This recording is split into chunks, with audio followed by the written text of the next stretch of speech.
What now? No, we have to do it after the pledge. Yeah. Hey, Joy. Hey, Joy. You want to talk and see if we can hear you? I already did. You didn't hear me? I have no idea. I didn't hear that she was. But they're supposed to have 7. We're gonna appoint somebody. So. Right Yeah, there. I have everybody here.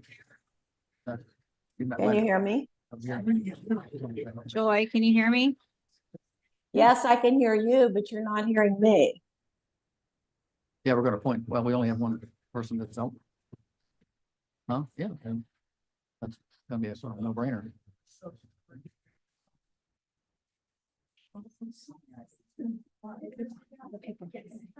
Yes. He's sitting back there.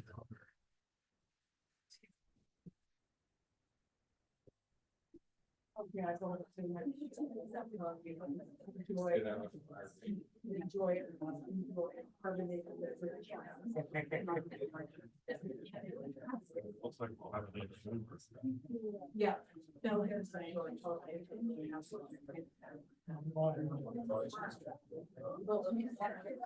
She's not gonna be here? Oh, there she is. Oh, okay. Yeah. I didn't-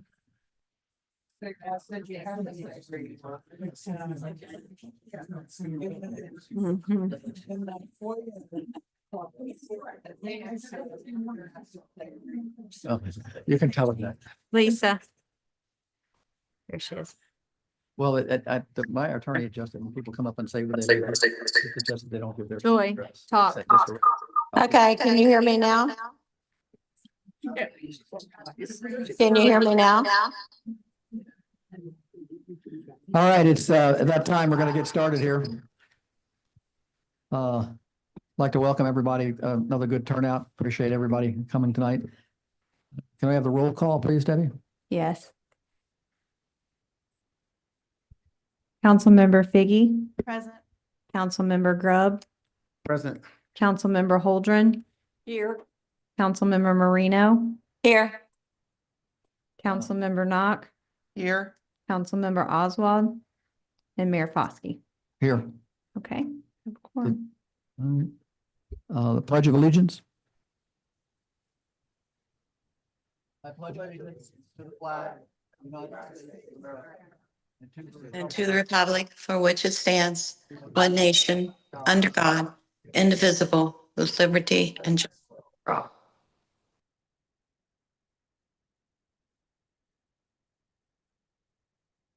Okay, a couple, if anybody wants to speak at the public hearing, could you please sign up back there?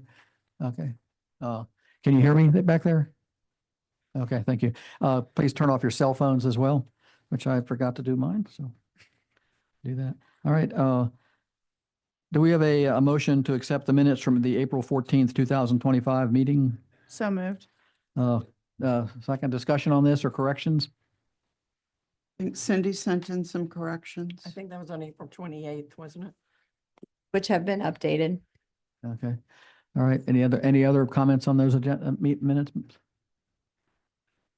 All right. All in favor? Aye. Opposed? Okay. Do I have a motion to accept the minutes from the meeting from April 28th, the regular town council meeting? So second. Any discussion on that one? Everybody's got their corrections in? All in favor?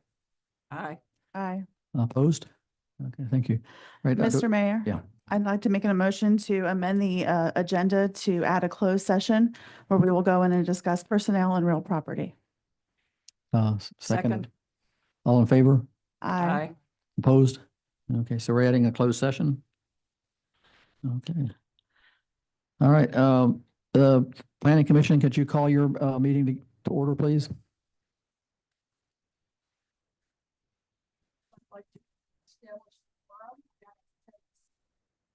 Yes. Commissioner Adler. Commissioner Lavity. Commissioner McGowan. Commissioner Holdren. Present. Commissioner Weitzel. And Chairperson Greer. Okay.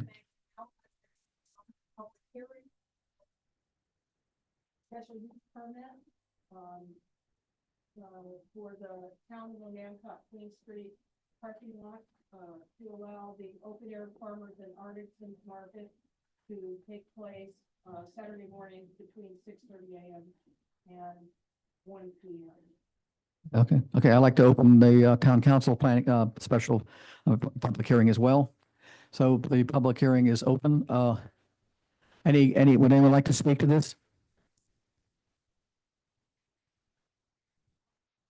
Yeah, raise your hand, please. Go ahead, come on up. I couldn't see who, yeah, sorry. Okay, Good evening. My name is Beth Temple. I am at 76 Market Street here in Onancock, and I am here to support the special use permit as written for the location of the farmer's market in the Queen Street lot. okay, go ahead. Hi, Lee Skiduldig, 6 Queen Street. I have some comments about the proposed commercial land use agreement. And I'd like to talk briefly about some deficiencies that I believe should be addressed before it is approved. So the lease term is 20 years. Excuse me, we're not talking about the lease. This is just the open air summer market. This is comments about the proposed agreement. There's two different items here. The one, this is a special use permit for the open air market. There is no but there is no requirement for a special use permit for the building. So that lease agreement will come up at a future meeting. There'll be a public hearing on that. Two separate things, yeah.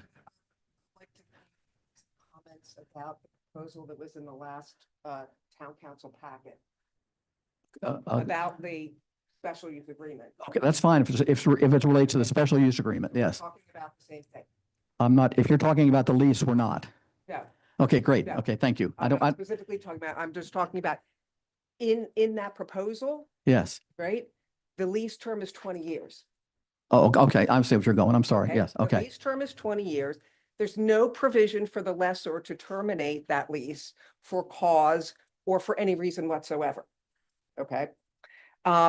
This places a burden on the town, the property owners, and the taxpayers, the fact that it is a 20-year lease, okay?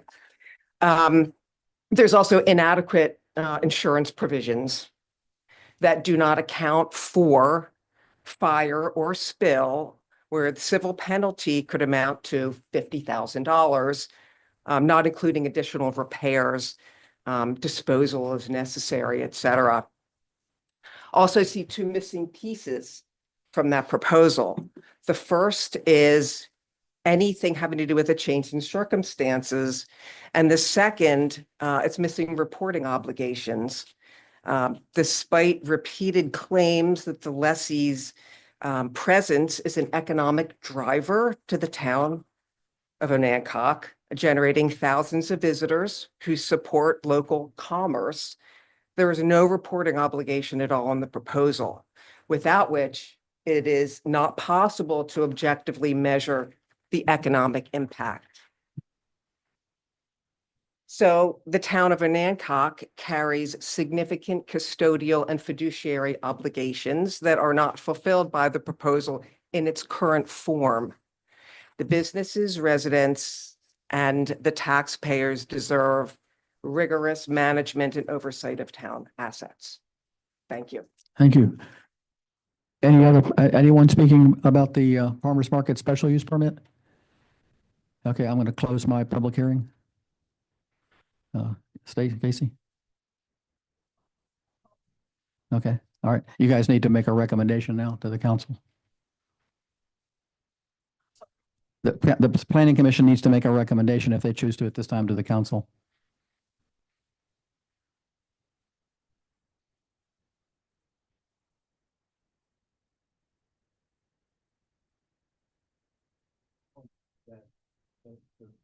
You spoke was talking about the lease, not about the special use permit. Yes, yes, yes. Yeah, I understand it, but it is separate. It is a little unusual, complicated, yeah.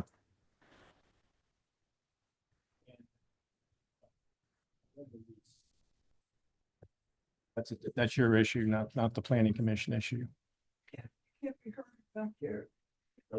Yeah, okay. I would like to make a motion to approve the special use permit as submitted with the following conditions. The open air farmers and artisans market operating Saturday morning, 6:30 AM to 1 PM, May through November, overseen by a paid market manager and assisted by volunteers. The market will be limited to the designated area marked on the map included in the application. The vendors will use a designated trash receptacle for their refuse and will leave the lot as they found it. Management will instruct vendors who do not keep their vehicles with them to park on Ames Street rather than in the lot. The special use permit is valid as long as the open air market is overseen by the 501c3 nonprofit organization registered as an Hancock Farmers and Artisans Market, Inc. And the organization is in good standing with the IRS and the State Corporation Commission.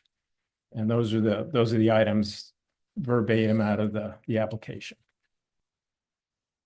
Need a second for that motion? Yeah. no, I we second the discussed- motion. Okay, any discussion of this, on this? My major concern, or probably actually relates more to the lease than to this, I don't feel that any special use permit or, this is not a statement against the market, but I don't feel that any special use permit or lease of, government assets should extend as long as 20 years. And that includes special use permits. I feel like there should be a limit of no more than 10 years and maybe preferably 5. And it's not that the process of reapplying is that onerous, but what it does is it makes the process of, if an organization evolves over time, or let's face it, we're a bunch of old people doing this, right? If all the people involved are no longer present, then what it does is it puts the special use permit, it basically invalidates the special use permit. So I would argue that it needs to be a shorter period of time, and I would put a timeline on the special use permit as well. Are you making that as a motion? No, that's a comment. My sense is that I'm not going to make it as an alternative motion because I don't feel like I've got the backing for it. But what I'm just doing is commenting that I'm feeling like this process is a little troublesome. That said, I will also say that when we had some objections to the previous application, the organization met all of our criteria. So, any other comments from any of the other commissioners? Okay, I guess since we don't know what the lease is going to end up to be, Right. I would say maybe up to 20 years okay, and renewable every 5 As the years lease as per the lease. okay, And I'll amend my motion to that. okay. So what that means is the motion to approve the special use permit would now say that would now be amended to require a small amendment that the special use permit be extended up to 20 years. Am I correct on that? Is what you're Right, asking? up to, Up to 20 years in following with the lease rather than an unlimited time frame. Okay, any second on the amendment, on the amended motion? Second, okay. Any further comments? All right, well, we can go ahead and vote. And do you want, for this, do you want a person by person vote, or do you want just a simple aye? Does it matter? Okay. Fletcher, do you? Yeah. What do you prefer, Fletcher? No. All right. Okay. Also, let me say editorially that this is a cumbersome process. And it might be worth taking a look at how it's actually executed. It's cumbersome and a little more than a little awkward. So let's go ahead and take a vote. All in favor of the amendment, the amended special use permit, say aye. aye. Aye. Any opposition? Okay, so we're recommending unanimously a slightly amended special use permit, an amendment that can be done quickly, I think, without any further meeting. So, Okay, thank you.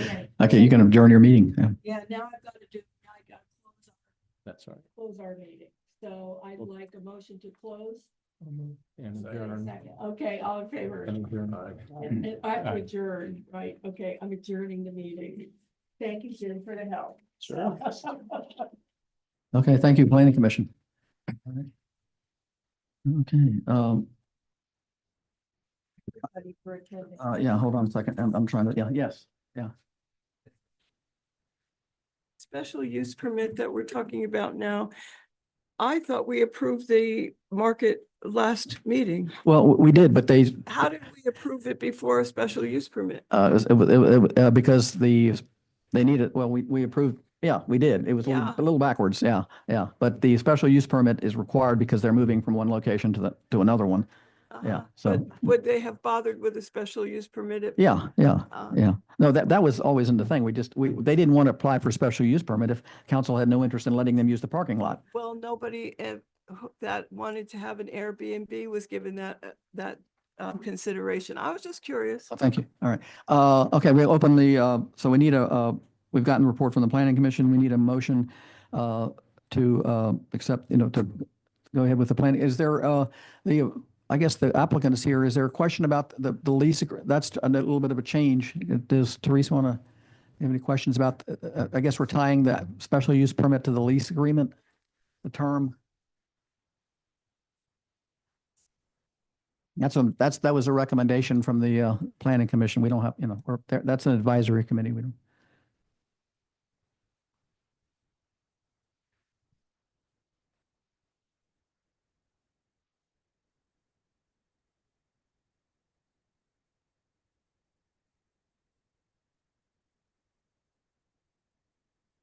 Because we both kind of got different parts of responsibility here.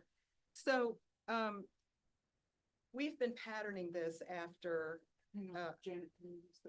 we've been patterning this after the lease agreements for the lease agreement that have gone on with the ball field and the school.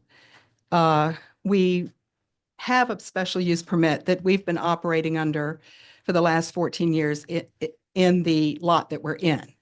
I don't know if you remember that. I do, But- when you change locations, I would imagine that you'd have to do another one just as if somebody. had an Exactly. Airbnb. It didn't travel. I just asked a question. No, you're right. The special use permit was for the operating in that lot. So we wanted to hear from you all last month that we were approved to be in the other lot. And then we asked for the special use permit to make it official as far as your permitting needs. So we're going for a permit. The reason we put in the length of time, which it's really more tied to, first of all, special use permits did not have a term limit when we got the one for the lot we're in, or when Matt got one for his bed and breakfast. It, goes with the life of Matt owning that building, and then it does not transfer with the sale.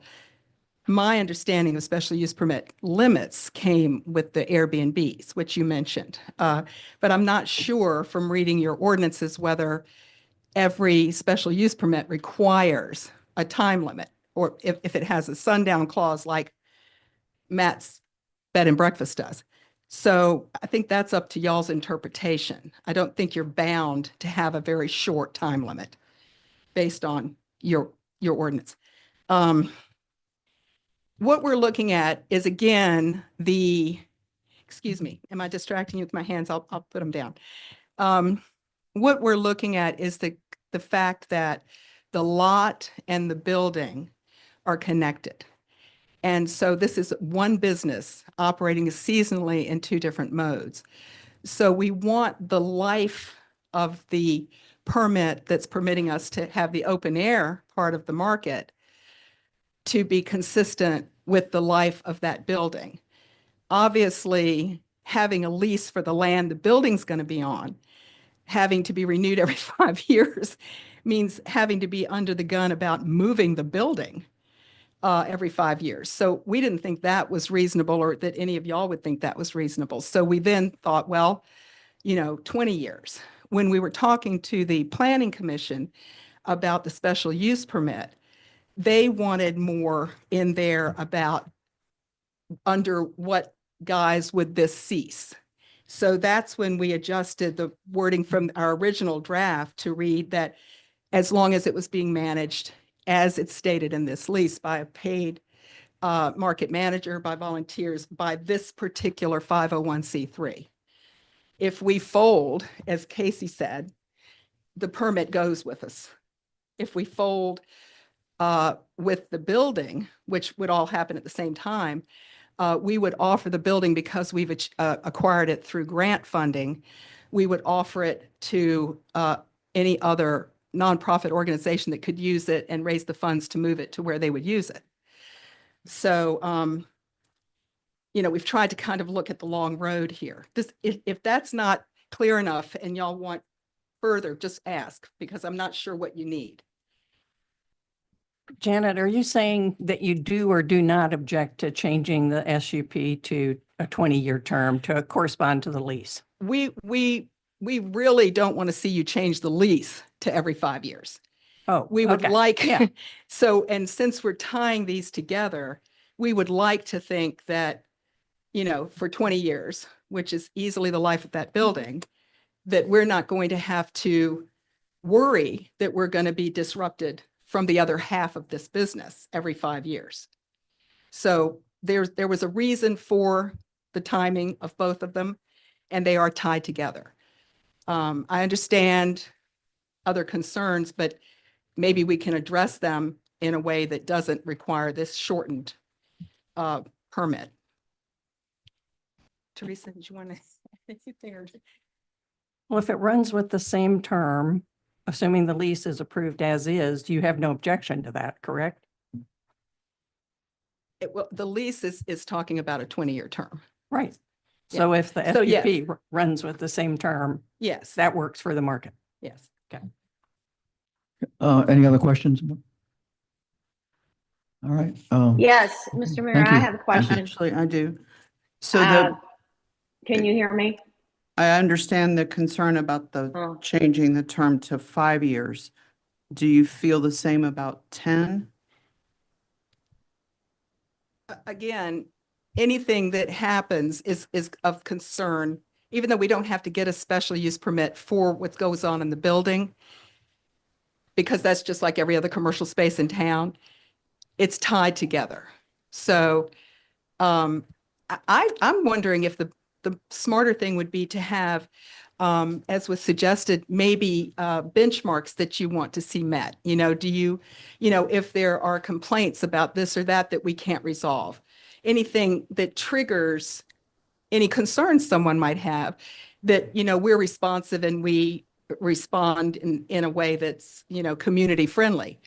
So you're certainly welcome to put more.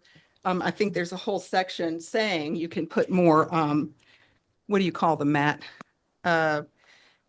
Mitigations and conditions on this that allow you the control that I think y'all might want. And that's more important maybe to you than the period of time. Something to think about. Maybe that's a suggestion you can work with. If I understand correctly, the market's been operating for 13 years, 14 years in its current location. I mean, what's the reason to expect it would not last another 20 years? May I ask a question? Sure. Yeah. Thank you. It's not, the market has been operating for 14 years under your supervision, and it will change as time goes on. And I think the benchmarks and little margins in here for renewal just gives the town the opportunity to take a look at how it's going. And it doesn't impede what you're doing in any way. It's just to say, let's take a look at this, and if all's well, renew. There's nothing to impede the growth or anything else of the market. But you will not be here maybe 20 years from now. I know I'm not. So I think we're saying the same thing, Mathis. I agree with you that you all want to be able to say, how that you're happy with how it's going. Teresa's been managing the market the last 4 She's years. younger. So I'm already gone. As far as that, I'm on the board. But that can be accomplished with conditions. It doesn't have to be accomplished with the renewal of a permit. What's the difference? What's the The point? difference is that we have the security of knowing that we're going to operate our business. If you're doing your business right, you have the opportunity to continue. I don't understand why this is even a subject, because it's a 20-year lease with options to along the way to check. So you're talking about a 20-year lease for the building. No, I'm talking about the special use permit is what we're questioning right now. I understand that. And we're saying a special use permit issued for 20 years. There's no special use permit that I know of that's issued for any deadline. I mean, with any end date. So what is the point of I questioning? think we're saying the same thing. Oh, well, my question is. Just talking about the special use permit right now. Yeah. I think I am. Yeah, if you want to discuss the lease at the next public hearing. I'm we can. not talking about the lease. No, I'm you're just not. talking about the special use permit Okay. and the terms that have been laid out. As Jim McGowan just said, review it. I just think it's a No, good they're not idea. talking about reviewing it in 5 years. They're talking about renewing it, which means a complete Renew. new, Why would you- new permit. That's a new permit. Let's not belabor this. 'cause Okay, it's silly. let's have a, So okay, So- thank you. Yeah. is that a good enough? I mean, do y'all have what you need from us? So let me see if I can restate my understanding of that conversation. So it sounds to me as if the difference is whether the default is 20 years for the permit, presuming that nothing goes wrong, building in correction opportunities if stuff does fall apart or things are not responded to, as opposed to having it run only for a shorter period of time and having to re-up every however often. Is that the distinction? Can I make a point of order? Can we have a motion on the floor? Because I don't know where let's get a motion and discuss the motion, please. Yeah. Well, I move that we accept Okay. the planning commission's motion as they expressed it with the conditions, and that the special use permit is valid up to 20 years following the term of the lease. Second on that? Second. Okay, and now discussion? Yes, Mr. Mayor, can you discussion? hear me? We just did. Okay, all in favor? I have a interest in some, I can't vote anyway, so I'm just make it clear that I'm not going to vote on anything. Hello, Okay, all can in you hear favor? me? We need a special, Fletcher? probably call the roll on this one. It's a special use permit. Ah, And this is with the caveat that it's going to follow the term of the lease. Yes, yes. Okay. Aye. Aye. Aye. Should I be on mute? Joy, you're on mute. Nope, I'm Move Up or not. down? I'm not. Yes, You said no. yes. Yes. Yes, okay, yes. Head shaking. Mavis? Aye.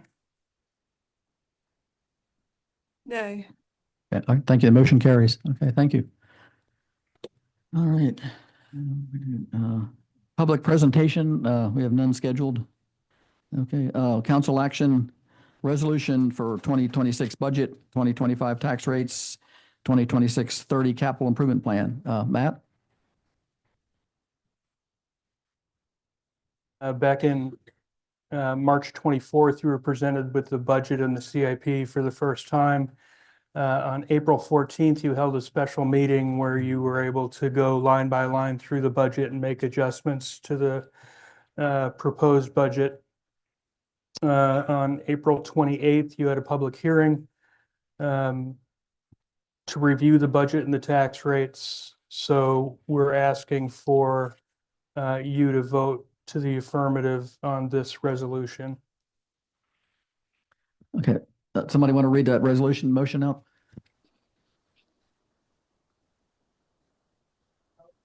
We've already had a public hearing on it. Yeah. Yeah. Would you like me to do it? A resolution to adopt the fiscal year 2026 budget, fiscal years 2026 to 2030 capital improvement plan, and calendar year 2025 tax rates, and to appropriate funds. Whereas it is the responsibility of the Town of Anacog Town Council to approve and control the town's fiscal plan for fiscal year 2026, and whereas it is the responsibility of the Town of Anacog Town Council to set the tax rates for calendar year 2025, and whereas it is the responsibility of the Town of Anacog Town Council to adopt the town's capital improvement plan covering the period from fiscal year 2026 to fiscal year 2030. And whereas the notice of the public hearing for the budget and CIP was advertised in the April 18th, 2025 and April 25th, 2025 editions of the Eastern Shore Post per State Code 15.2-2239 of the Code of Virginia, 1950 as amended. Whereas the Town of Anacog Town Council has received, reviewed, and adjusted the CIP for fiscal years 2026 to 2030, received on March 24th, 2025, and April 14th, 2025.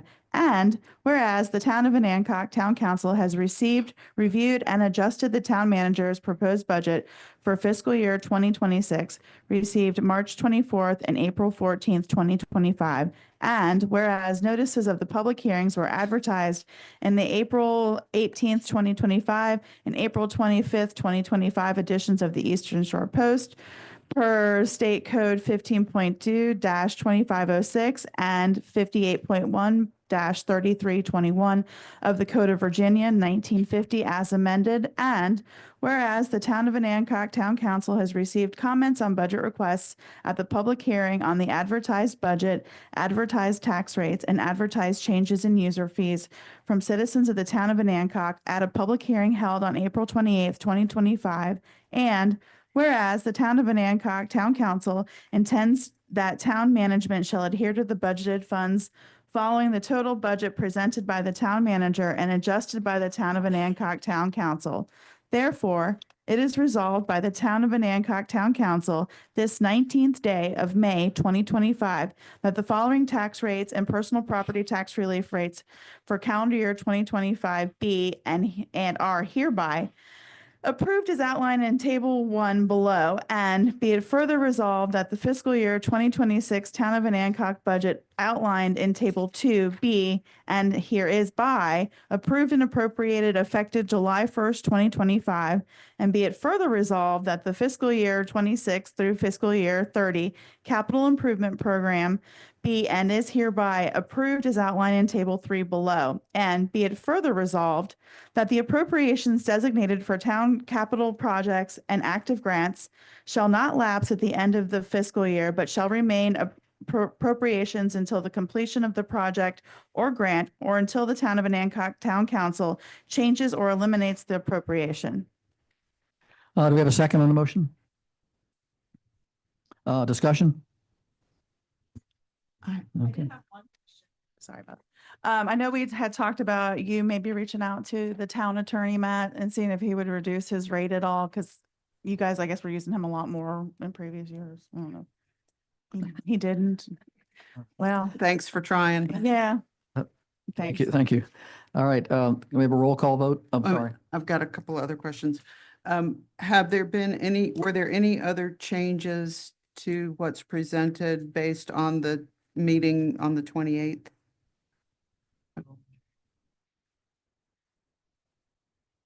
Okay. And then to confirm that we were able to keep it with no increase in real property, all the increases are on personal property. Is that right? Thank you. Any other questions? All right, Debbie, would you roll call vote, please? Councilmember Figgy, Aye. Councilmember Grubb, Aye. Councilmember Holdren, Aye. Councilmember Marino. Aye. Oh, I heard her. I heard her. Thank The you. voice. Councilmember Knock, I I, don't know why. Councilmember Oswald. That's it. Motion carries. Thank you. All righty. Next item of council action is the appointment of a commissioner to fill an opening on the planning commission. And currently, right now, we only have one qualified applicant, Greg Temple. So do we have a motion to appoint him to the Planning Commission? So moved. Do we have a second on that? Second. All in favor? Aye. Opposed? Okay, thank you, Greg. Welcome to the Planning Commission.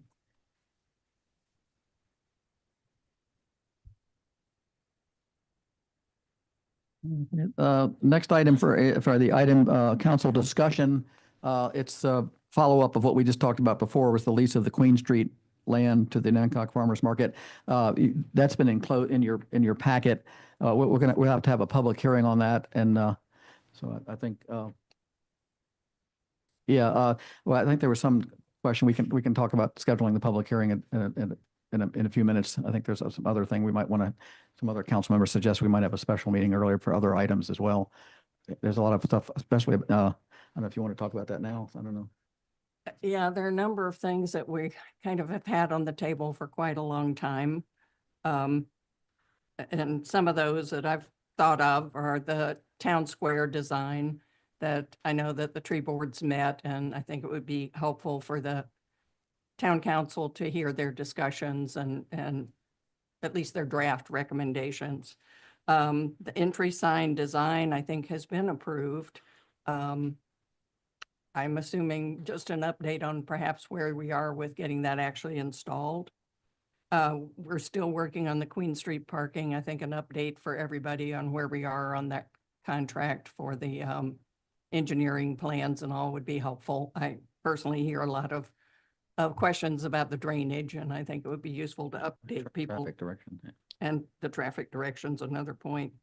We're holding on the wayfinding signs. I think we should have a council discussion, perhaps bringing the recommendations from the committee as they currently exist and discussing it and hopefully moving forward with that one, as well as options to fund any repairs to HOS.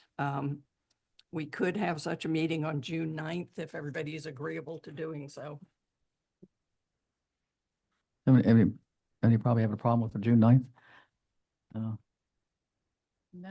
I Anybody? could do it. Can you do, everybody okay with that? Okay, so we'll set the meeting for June 9th then, Matt, and can you advertise the public hearing? That gives you ample time for that, correct? Can we do Okay. it earlier than 7? Yeah, that's, Sarah, would you be able to do it 6? Omar? At 6? 6:30? Absolutely. Well, you tell, yeah, we're asking you. Yeah, this is,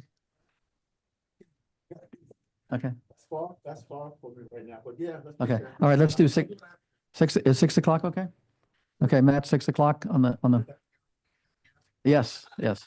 Well, the hope is that when we have these meetings, we can sit around and discuss some of these more detailed things, and then it'll make these meetings a lot shorter. Yeah, okay. All right, thank you.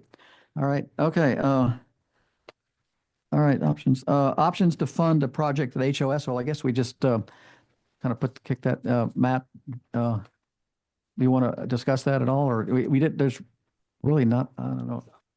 Okay, let's talk, yeah. I've actually got a bunch of. Okay, let's so- go ahead. Okay. What do you say? Okay. Well, the two she listed both of those. Did you want them all discussed at the special Matt meeting? and I will get together about the agenda. We don't need to set the agenda right now, but we'll get together with that. And with the help from the council, whatever we put on the agenda. And we don't, the agenda doesn't come out till a week before that meeting. So we'll work on the agenda. Yeah. And if council has the things she discussed, we can put it, and anybody else has any other things to bring up. So a question of the mechanics of how constraints or conditions or checkpoints would be folded into the proposed lease for the market. Who writes that? Who reviews Well, that? or- give your comments to Matt about the lease. Yeah. Okay. Before then. Yeah. Okay. Yeah. Yeah, because that's already gone through legal review. Yeah, the attorneys looked at it and said he's okay with it. But no, we can, no, if you have any comments about the lease, forward them to me and copy to me and Matt. Yeah, okay. All right, so we'll come up with an agenda with help from the council. If you have anything you want to bring up at that meeting, let me know. All right, we're back to the HOS then. That's on the agenda. 51. Yeah, I was asked to come up with options for how we could help or at least raise the funds for the repairs at the school. I picked $150,000 just as a sample number. It's not reflective of any quotes or anything like that. So I put 150,000 plus a 10% contingency of 165,000. And where would that, or where could that money come from? And that's what I went down the list 1 through 7. A couple of them involve the EDA because the town can't loan money, but the EDA can. So we could push money through our EDA and have them start to receive payment back from the school. And that could generate a microloan program that we can help other businesses, not just the school. But it ranges everything from don't do anything, let them figure this out on their own, to writing the check and everything in between. So that's the purpose of this, is to give you discussion points for how, if you choose to support the school financially with these repairs, how you may come up with the money. Yeah. Is it not in the lease that the repairs and maintenance of that building belong to HOS? That's true. That is true. And is it also true, in looking at the options here, that the funds that first of all, I want to go back to say that the attorney advised us not to get involved with a loan arrangement with HOS. And the other thing is, why would he reduce his fees if we're going to keep throwing the same thing back at him every time you turn around? The other question I have is, if you're talking about using reserves, and in both options, reserves are involved. So is that not going to have a negative impact, if not this year, next, or the year after, to our funds? Yeah, that's why I put that in the con list. Right. We lose reserves and interest earnings on those funds. Okay. Thank you. Yep. So I have a couple questions as well. It mentions new roof, but you were just generating a number for any project? Any project, it Okay. doesn't matter. Okay. All right. Because I would want to know what the priority is. When you establish the wastewater small business loan, is that because it's coming from sewer revenue, or? Yeah, because this year we've got a surplus, and the surplus is there only because of the collection system that hasn't transferred over to HRSD yet. So it would just be a name. It wouldn't be for Correct. utility project. Yeah. Okay. So I'm not even sure the EDA would pick this program up. My other concern would be, if we did do a program like this, would we have to open it up to all available entities with a shovel-ready project? Would it just be, I mean, we can't just go in and say automatically give to the school. I think that would be, Correct. it would be not a good move on the EDA's part. And when you talk about borrowing the potential funds from USDA and then loaning it, giving it to the EDA to loan to HOS, is this something USDA would be okay with? As long as they get paid back by us, they didn't have a problem with that. They're not. Okay. Yeah, I mean, that's not my favored choice, but it is one. Okay. And then I just, as an FYI, I wanted to mention to you, I recently sat in on a webinar from, I don't remember what the group it is, but anyways, it was about the not the revolving loan fund, but the industrial The fund. RF, yeah. Interest rates are up. So it's 5 plus or minus prime, just so you know, what interest rates are not as low as they were when we secured the one for the Williston building. And then I would also be interested in seeing if there's a potential for borrowing maybe part of it and doing some other type of scenario where we could use Yeah, you the can do a dollars. hybrid on this. And then I know that the lease doesn't say that we're responsible, but it doesn't say we couldn't help them out either. I had a question, I guess, for the HOS. I thought that the heating and cooling system was the most important thing for you all. And we're talking about a roof here. I just picked a number, Fletcher. Oh, okay. I'm sorry. It's a sample. Oh, okay. Okay. Yeah. Oh, I missed that. I'm sorry. Okay. Okay. No. Okay. So you just picked out a number. You don't really specific. Oh, yeah. About what we're No. going to do with it. Oh, okay. Thank No. you. And I was picked out a number and picked out a target of what it would be Oh, used okay, for. okay, I'm sorry, I That's all right. misunderstood But that. all of the options would apply equally to an Equally to HVAC any, system. any project we do. Exactly. But while the target is optional here, the point is the same. The lease says no. No, it doesn't mean we It- can't. It No, okay, thank you for your comment. Thank you. All right, all right, so we got information, so I don't know where we're gonna go with this. Let's ask one question. Is your mic on?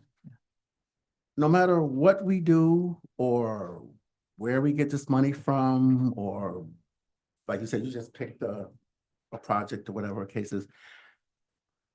How does any of this affect taxes for people at all? Does it?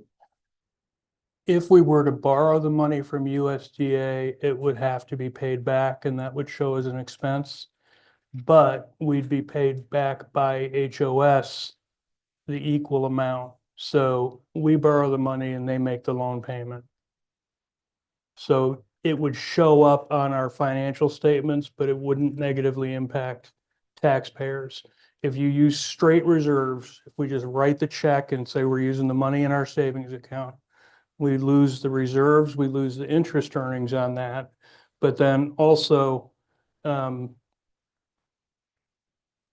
we would have to figure out how to get that money to the school because we can't lend it. And we would want to be paid back. Yeah. Huh. Yeah. But that's what I was trying to figure out, Yeah, who pays so this back? in every one of my assumptions, the school pays back whatever they receive from the town.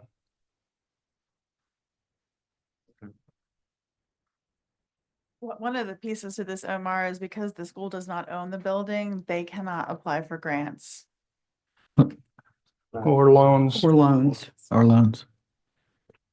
And the other thing I would say is that option 7, do nothing, is the most costly because that puts at risk the usability of the building. And if that fails, it puts a great big hole in the middle of town.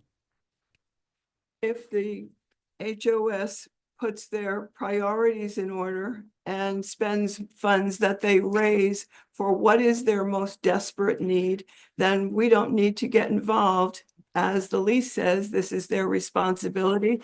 And when you have a big debt or a big thing to deal with, you do it responsibly and you do it and put your priorities in order. You don't build a pavilion. You don't keep adding things around. You do what's necessary. Right. Yeah. Right, that's, please hold applause. All right, well, we need to, so we're gonna take this up at the special June meeting 9th. again, or what? At June 9th. Is it June 9th? Yeah. we Yeah, can because discuss- that was one of the items you had talked about was what we're going to do. with the Yes, school, yes, yeah. Because this doesn't say that you're willing to or not. No, I know, no, we have, no decisions have been made. We would Right. have to, yeah, we're gonna wait for, Well, I think at some point, I mean, how many months have we been talking about this? A year? A lot. I think we've been talking about this for 3 years and 3 months. I mean, at some point, we need to make a decision and I don't know what we're waiting for. There's no more information coming our way. I mean, am I missing something? What is it we're looking for other than not having to make a decision that potentially is unpopular? Make a decision to uphold your lease. I would also point out again that the person that the companies that have been talked with about options for the roof and the HVAC have offered to come and talk to the council if that would be of help. Mr. Mayor, can you hear me? yes, we can. Thank you. Thank you. Mr. Spuck, I'm very interested in the letter from our attorney. I'm thinking like a year ago when he recommended that we not loan the school money. Could you share that research and share that email with us so we can refresh our memory? Sure. Thank you.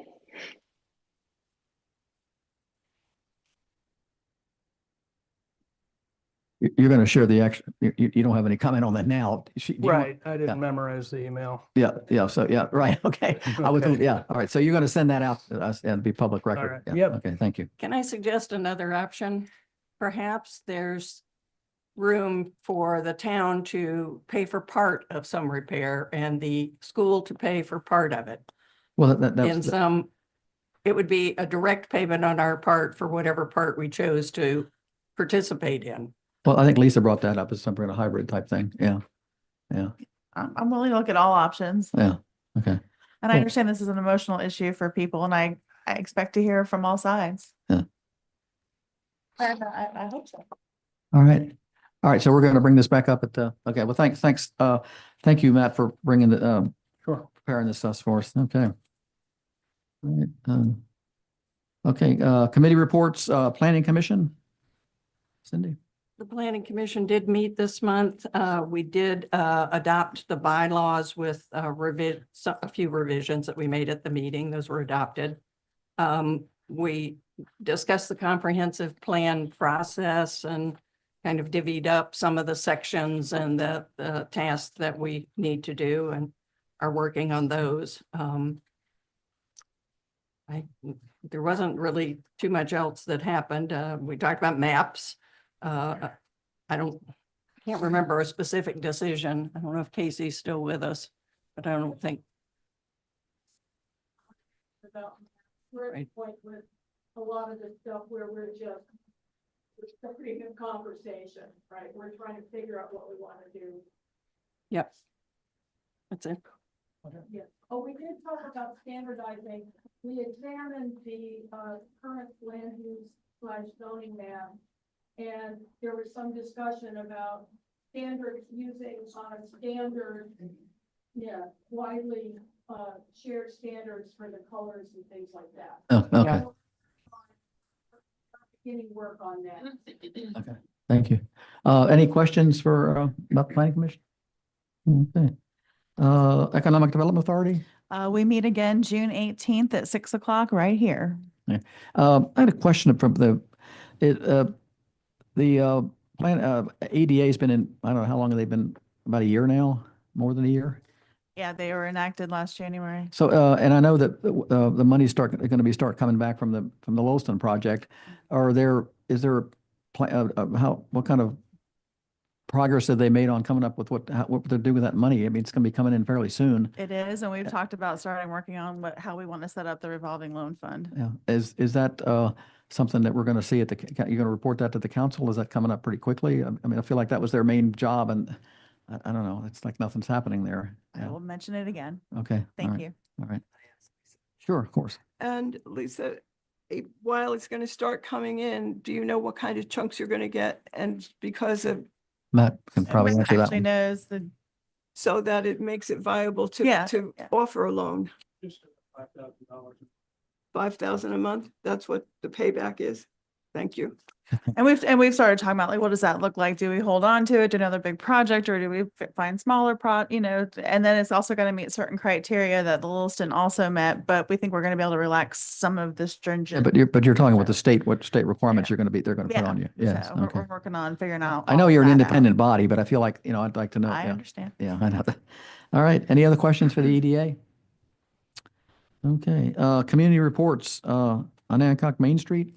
Yes, Maggie attended the Rev Up in Gloucester last week, along with several other Virginia Main Street affiliates. The speaker was from the Center of Nonprofit Excellence and discussed key roles and responsibilities of board members and how to create high-impact organizations.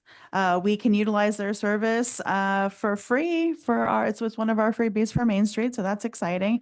They help with board organization, welcoming new board members, fundraising. They've got quite a bit that they do. We are meeting with downtown businesses to introduce or refreshing people on Onancock Main Street in our mission, and invite them to a networking event that we're holding on June 30th at the Blarney Stone at 3 o'clock. All downtown businesses and commercial property owners are welcome. This will be the first of what we hope are many. We will be highlighting art, nature, shops, and restaurants. Excuse me, I skipped a line. We hope to discuss a grant that we've just been awarded, fingers crossed. And then we also want to start getting open dialogue with our businesses and getting feedback from them and seeing how we can program future meetings so that it's a benefit to them as well. So then we are, I don't know if they stopped into Red Queen yet or not, but be on the lookout. We are restructuring our social media to strategically promote the town of Anacog. We'll be highlighting our heart, nature, shops, and restaurants. That's where I skipped to that line. OMS is also working with ESVA Chamber for this year's Latour de Shore to help direct the riders and their guests to navigate the wonderful world of dining and shopping in Anacog. We have generated narrative and a QR code that will be provided to the cyclist, which will bring everyone to our experienceonancock.com tourism website. And it will highlight all of the businesses located in the town of Anacog. We are also prominently featuring the town's interactive walking map as well.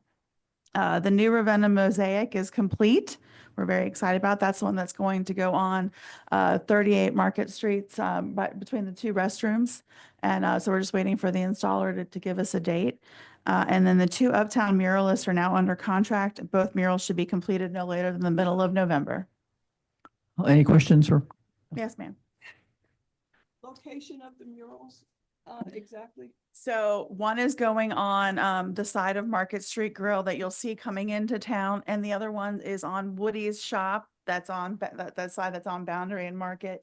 So 2 of them you'll see coming into the downtown area, and then the last one is on the Welcome Center building between the bathroom restroom doors. Are there themes? Yes. already discussed? Yes. Yes. So the mosaic is a scene of life on the creek in Anacog. So lots of wildlife. We are doing an old school postcard on Woody's. Is that correct? Which will say Anacog. I don't know if you're familiar with those old school where they've like pictures in the letters, and it's kind of like. Looks like a 1930s postcard. Yeah, there you go. Yeah, it's nice to send it, yeah. And the other one that is going on the Market Street Grill building is actually going to celebrate our cultural history in Anacog over the years. I'm not in on this committee. Cindy should probably, that's one of hers. We wanted to recognize that numerous cultures have participated to build the town and involved in numerous professions, and as much as possible to kind of give a nod to each of those. So it'll include Native Americans, it'll include the Caucasian settlers, it'll include, let's see, the Latinos, the African Americans, and Are these gonna be faces or? it's more like a kind of a silhouette. It's not going to be exact faces. You'll see potentially more faces in the postcard mural. And we went through so many selections on what to put where. I can't tell you right this minute exactly. But for instance, Mr. Outlaw was widely featured, and I'm not sure if he's in both or if we decided to put him in one and not the other, trying to kind of spread the wealth there. But the multicultural one is really more silhouettes. We had advisors from both of those communities. Thelma Gillespie and Zorilu Diaz Bonilla helped us to try to be as sensitive as possible to any cultural issues. Well, just what I'm just saying is there's a fine line for the placement of the mural and what's going to be on the mural, where you don't want to kind of make it separate that part of town. Right, with those pictures in that part of town. You know what I'm saying? I mean, it's a fine line. It's almost like a quilt in that it has blocks. And so the artist really kind of decides which image goes best in which block. It's real hard to describe, and we don't have the final designs yet. We gave changes. We're waiting for the final designs. The business owners have right of refusal. If they don't like the design, they can say, no, I don't want that on my building. So we're not quite to the final step of saying, here it is. We're trying. Do you want to be on the committee? I think it'd be great. Thelma's awesome. right this, it's a little late for Well, that. but We for got future. contracts signed. Jeez. Just say, you know, it's when. But in the future, if you'd like to join us, It's- please do. I appreciate your The- feedback. I mean, because I thought about this a couple of times and I Yeah. think, you know, I mean, I'm just saying, I'm gonna address the elephant. Okay. I don't want these pictures, you know, it's in the black part of the neighborhood, so to speak.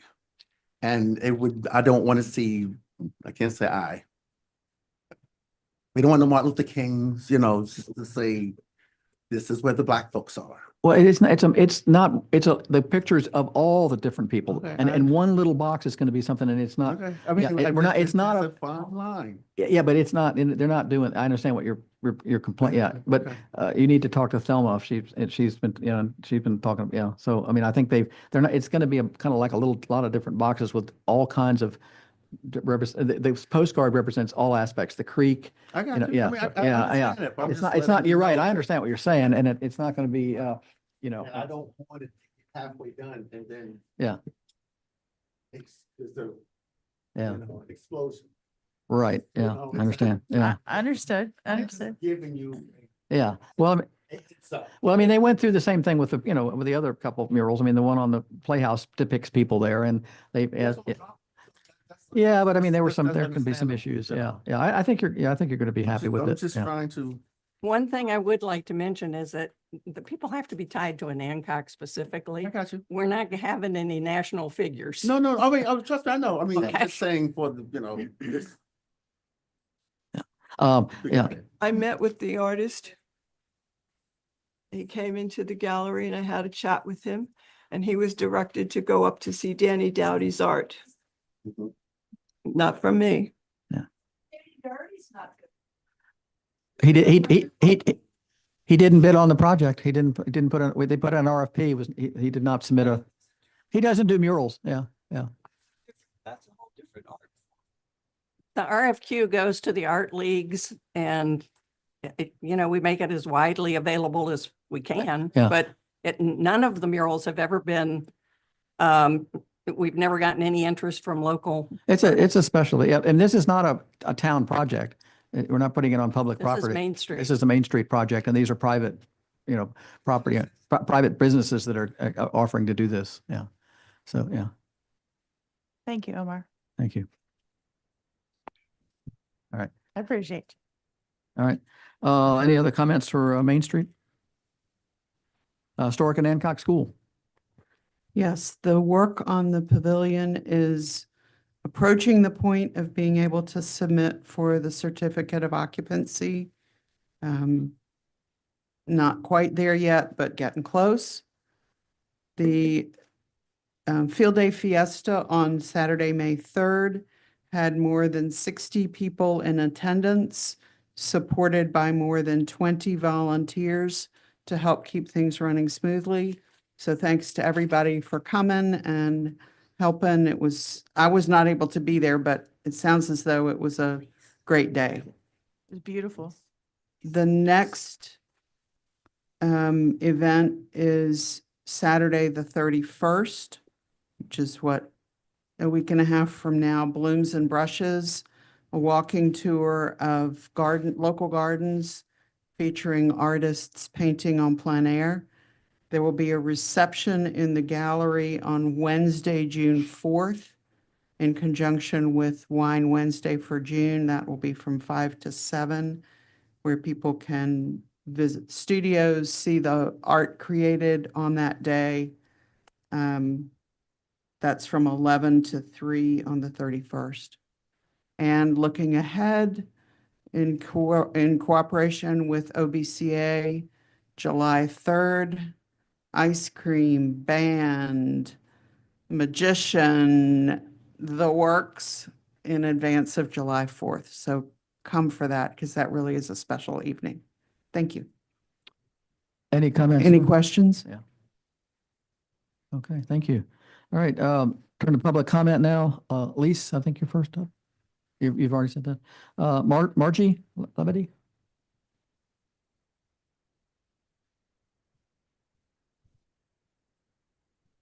Hello, Margie Labadie, 24 Kerr Street and Vice President of Friends of Anacog School.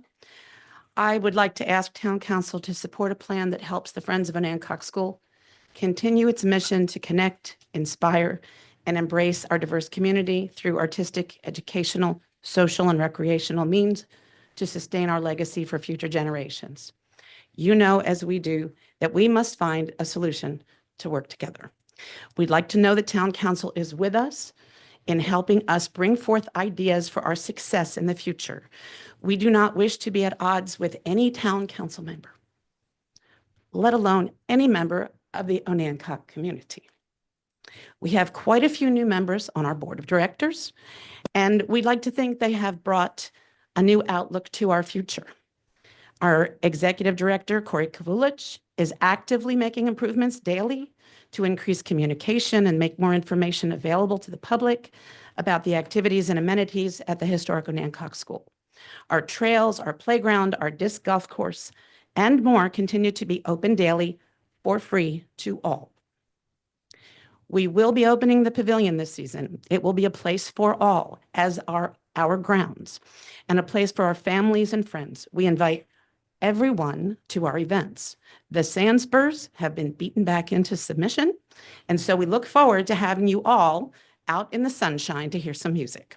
Please help support the historic Onancock School and support our efforts, not just with your kind words, but with your concrete ideas and the accompanying financial support needed to make our future successful. Thank you very much, and I ask that these be submitted into tonight's. Thank you, Marge. Casey Greer.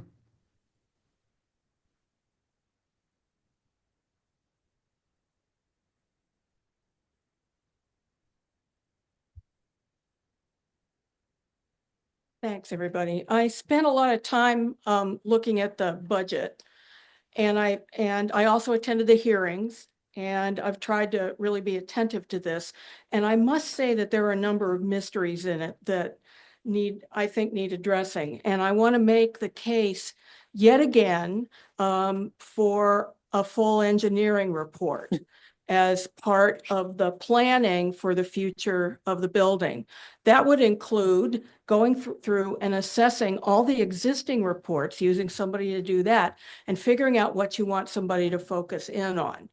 I just don't think that we should move ahead without more and current information. I just received a copy of a different report that I was not aware of the other day, and it was 2014. So you're talking at this point, 11 years, 12 years, 13 years. A lot has happened, and while there have been a lot of cosmetic improvements and a lot of efforts made at the building, and they really do a great job making it pleasant, the fact is it's got mold in the basement. It probably has asbestos. You've got lots of issues with the roof, and a membrane roof may not be the answer because we're dealing with one at the public library and it's kind of failing. It's already giving us trouble. Anytime someone steps up there, it has been the membrane breaks. So other things will break the membrane. They're actually more fragile than people think, and they don't last as long as has been suggested to us. So I want you to look closely at Mr. Devaney's letter, because I think he makes the case really well for what should happen with the school. Secondly, the EDA needs to meet more often than quarterly, you guys. It's kind of a dead it's kind of dead as a dormouse right now. And a quarterly meeting is not going to solve, the kinds of issues that you guys are already bringing up. So I'm hoping that some members, I will come to that meeting and speak to that. But I really think that to get it going, you need to meet more often than quarterly. Third, I understand what Omar's saying, because if the only Black faces and Latinx faces are in the B2 district, you're not meaning to insult or anybody or hurt anybody's feelings, but you are. That what you really need to do is those faces need to be in the downtown, not just up at B2. We really need to think about that, about how we're doing that, it shows good intentions, but a lack of And what, pardon? Location. Yeah, the location really, really matters because accidentally you're saying, you guys, it's great to have you up there, Oh, your time's right? up. My time's up, but please do think about that. There are black, Where are there? there are African On the Americans Ames Street. on the Ames Street mural. thing. There are black people. And that's Main Street. That's not town council. Yeah, I know. That's fine. All right. John Morrison.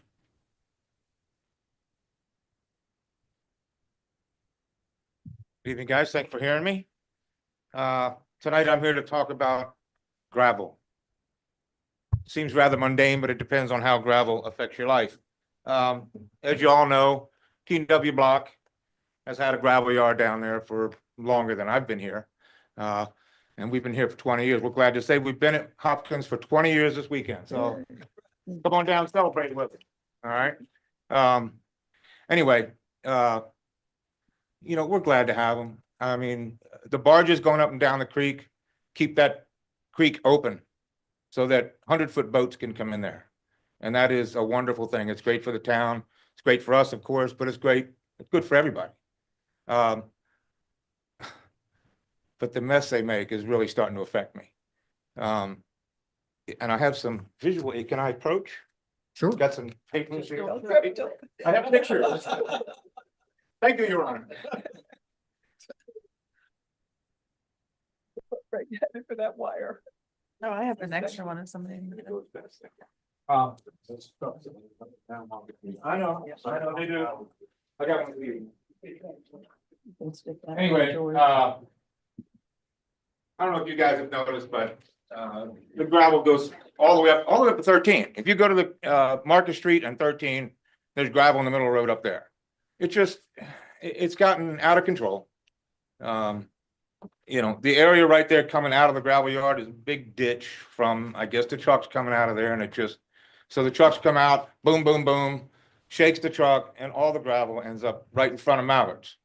Now, it's not just unsightly, it's dangerous. Because people come flying around that corner, they really do, and somebody's gonna get hurt. So all I'm asking is that they be responsible and clean up their mess. You know, my people have been doing it for 20 years. Okay, every once in a while, Matt's been down there doing it, and I do appreciate that.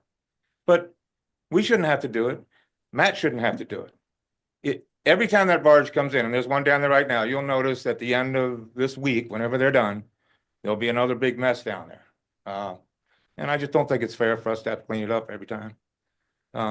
Those pictures don't do it justice. I would recommend that you go and have a look at it right now, tomorrow, and you'll see. It's just, and it really is, it's dangerous. I love having them as neighbors. They've been really good neighbors for me. Like I said, I don't know if you know it, but loopers, anybody that's a boater knows about loopers, and there are people that go from Florida up to the Great Lakes. Onancock has become a regular stop for them. So the boaters are starting to recognize Onancock as being a great stop. So, you know, let's make it look good, especially down there around the water. Okay, I know we've done some improvements to make that little park down there. That's great. I love it. But like I said, look at the front of Mallards and you'll see what we've been dealing with for 20 years. Just ask them to be responsible. That's all. Somebody to clean it up. Thank you. All right. Thank you. Thank you. Yeah, we're gonna, Matt, can we take this up at your manager's report? We don't normally, yeah. Just, you can give us a comment, what you think needs to be done there. Okay, yeah. Rosemary?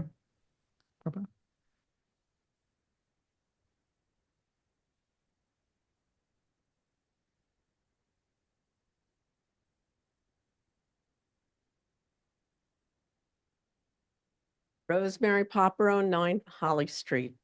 So I just want to speak quickly about the HOS. And I understand that there are complicated issues there, but I repeat Casey's assertion that we should have a current engineer's report. And we should have any jobs bid out professionally, which they haven't been. Now, I just want to point out that my understanding is that the cost of renovating the police department and the welcome center was, I think, a total of $400,000. That cost came in at 1.3 million. If you look at the 700,000, which is 550 for the HVAC system and the windows, and the 150 for the roof that is being suggested for the school, if you extrapolate out those numbers, it's going to come in at well over $2 million. That's a lot of money.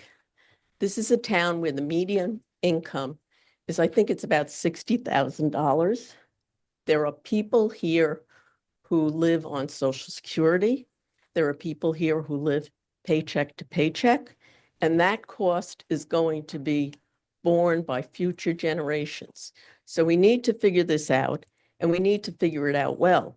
And we need someone, we need an engineer to come in and say, this is what the building is, this is what the building needs, and this is what I suggest to you.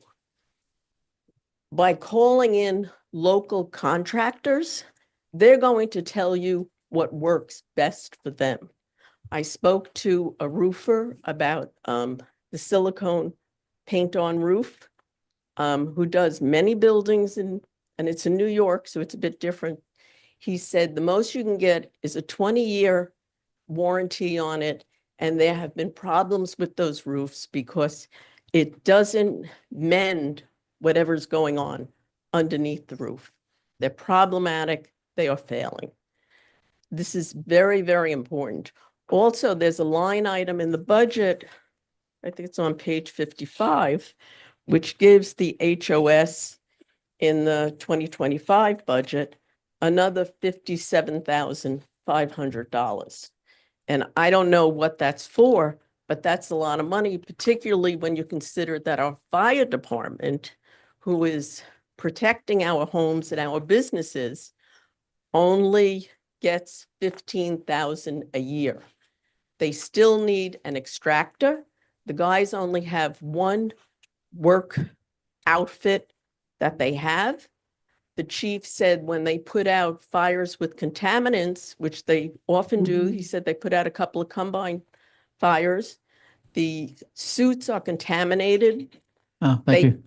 They can't continue working, and they need something in-house. That's it. Thank you. Thank you. Tiara Tracy?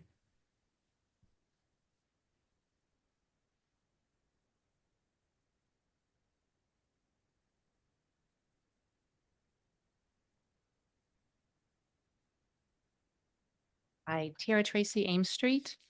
First of all, I wanted to say thank you to the town for sending out the manager minute, letting us know about what's coming up for the spraying, the dates, the time.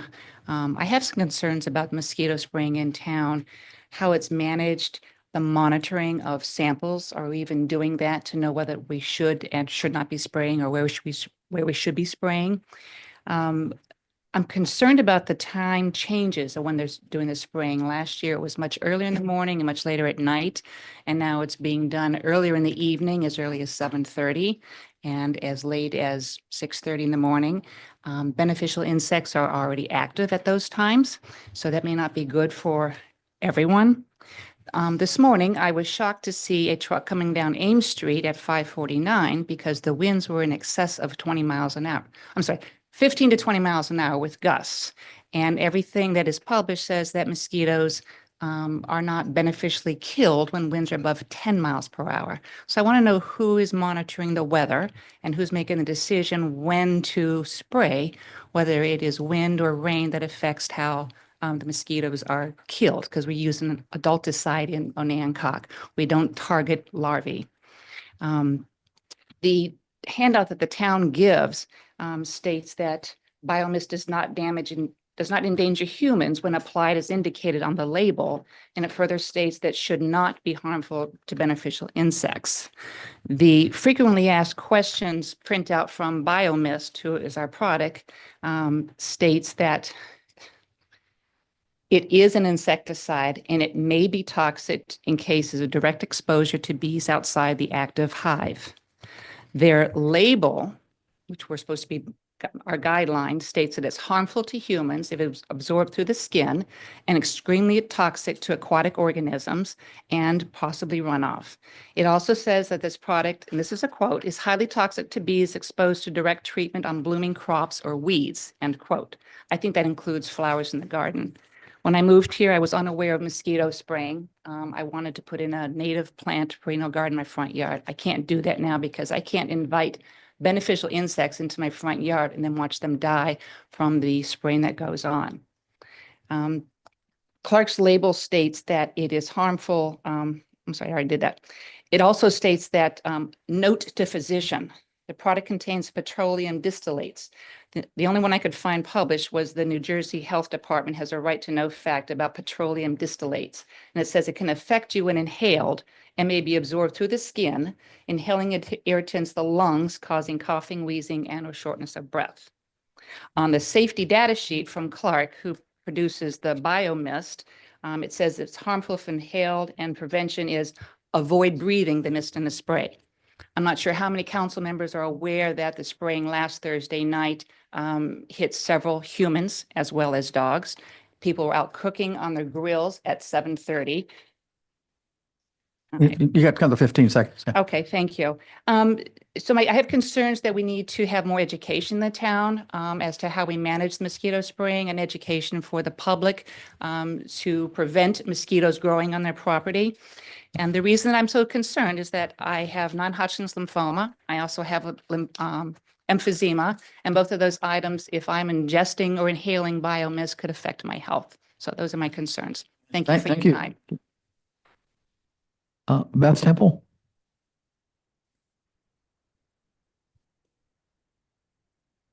Thank you. This will be very brief.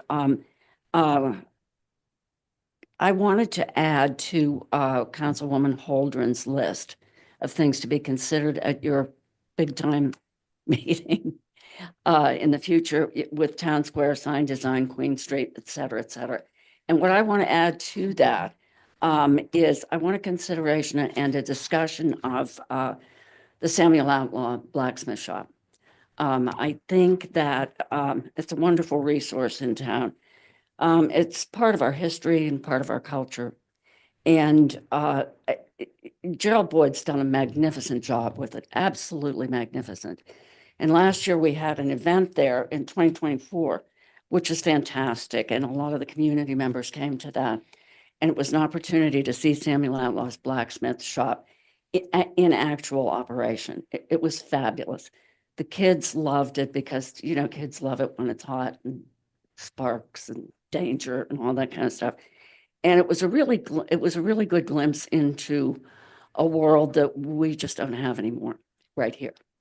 I think it's important that the town step up and take a really hard look at Samuel Outlaw's Blacksmith Shop, because it needs some attention, it needs some love, and in a number of ways. And I think one of the things that would be really helpful would be to have Gerald Boyd come and talk to us about what the needs are at Samuel Outlaw's Blacksmith Shop.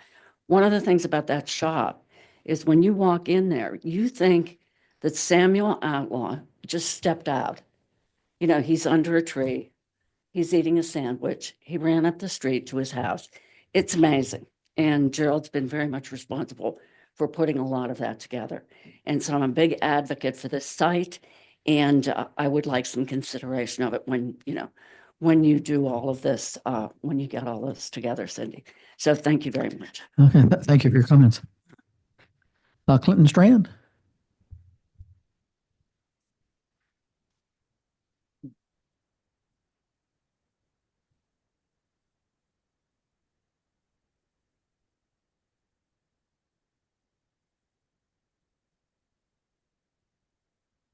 Good afternoon. I'm here to ask about the Northeast basketball court. I want to know if it's still in the budget, and when is the contractor going to start working? So it's summertime now, and the kids are going to be out of school, and their plays up there, they need to be repaired.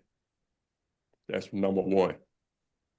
Number two, I don't know what's going on at the Armory, but they're not cutting the grass, haven't been cut this year. And the grass is pretty high. And that's a a plot of land there. And the animals and the snakes gonna start running out there. So that need to be taken care of.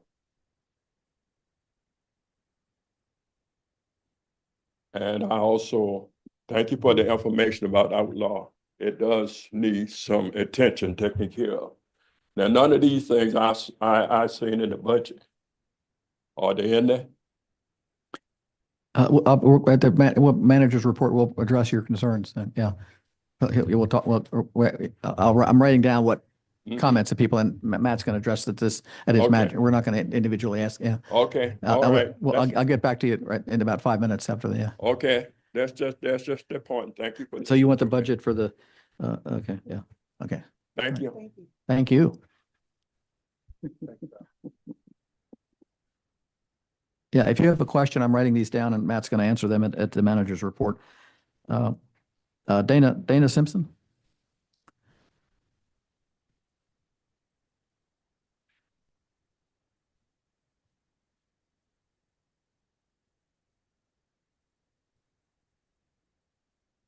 Dana Simpson, 85 Market Street and 25 Market Street.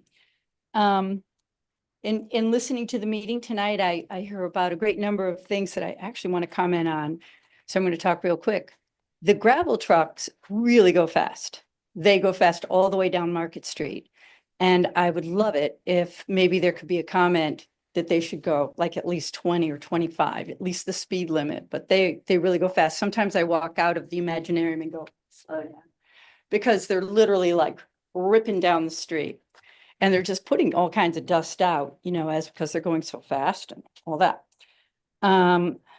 Back to the mosquito spraying, I'm really glad that we can opt out. And I have heard that some people who wanted to opt out, they still sprayed. I heard from 3 people who got sprayed walking their dog. One woman actually went home with breathing problems. And these people also waved frantically to the people in the cab. I'd like to know who is driving the mosquito truck, because they should be spoken to. You know, that's very dangerous, and the animals can't cover their faces. We're working on perhaps getting some signs so other people can opt out and educate the population, because I've been speaking with people, and I guess there used to be lots of birds, there used to be toads, there used to be fireflies and lightning bugs, and dragonflies, I mean to say, who eat tons of mosquitoes. And what we need to do is invite these natural predators back. There's a town in Weehawken, New Jersey, that's in the Meadowlands, in the center of the marsh, and they give out tons of dunks for free. The town buys them. And I'll tell you what, if you have like a bucket of water and you throw one of these guys in it, all those mosquitoes are dead. So it's kind of wonderful. You invite them all in, and then they all die. So tractor store.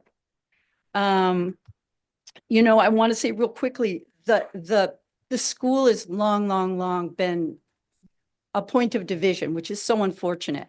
The concept for the school is great. I mean, to have artist studios that people can walk through, and classes, and to involve the community. We want that. It's just that the building there has, it's a big conundrum to deal with. I notice a lot of empty buildings downtown. And I was just thinking, now I know that the town doesn't own perhaps Mary Clemens's building, but that's massive. Or, you know, the building across from me, House of Deals, the Fletcher's building, Foskey's building. Any of these buildings would be magnificent places to bring the content of the school downtown and really have the art center, you know, available. Just bring the town together. And I've often thought that the school could be awesome if you retain the, you know, the land around the building, but maybe sell the building to a developer as a age in place building or age in place type facility. Wouldn't that be neat? Anyways, there you go. Thank you. Patsy Feldhausen. Thank you. Okay. See, Priscilla.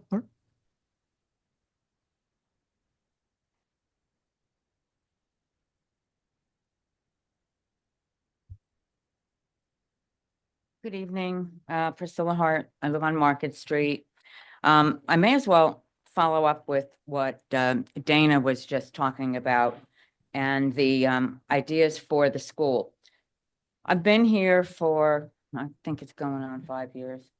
And I've heard this go on and on and on. And it's not the only thing that went on and on and on.